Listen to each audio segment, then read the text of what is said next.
Hi everyone, welcome to our weekly reading from an extract from my book, A New Way for Mothers. And this part is part of chapter 3 and all about a new way of working. And this particular section is all about setting up a business the female way.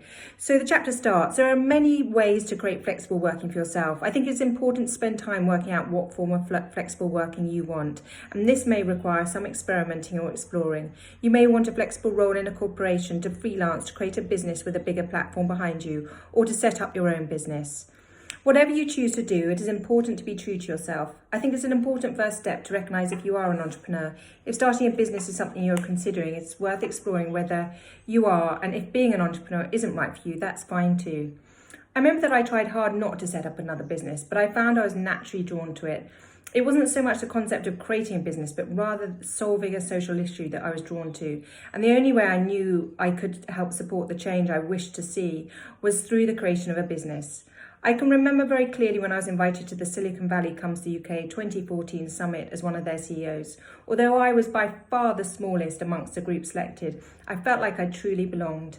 I didn't feel out of place. I felt like I was meant to be there amongst kindred spirits. I came home with such an incredible feeling that this was me and that this was my environment. It was a moment of clarity and it felt fantastic.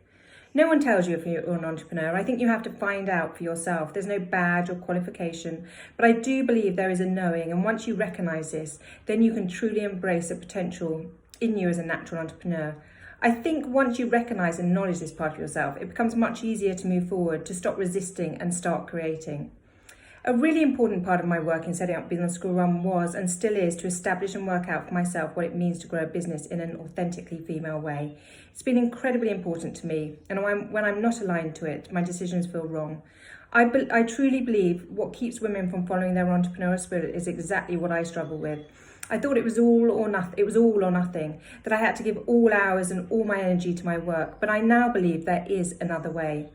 And this way is led by purpose, passion, compassion, and a desire for change. I think there's a way that will enable mothers to create incredible businesses and world change, all within the hours available to them. The empathy, wisdom, and experience mothers gain after having children will lead the way to great businesses. I hope my journey can ignite this possibility in you and support you on your journey too. So the chapter then goes on to talk, interview various people, female entrepreneurs, and then talk about other flexible working options and then more interviews in there. So, and then it goes on to talk about letting go of the old way. So that was a chapter from my book, a section from my book, A New Way for Mothers, which is available on Amazon, and all around the concept of creating new ways of working to support us all as parents. And I hope that serves you well today. See you soon.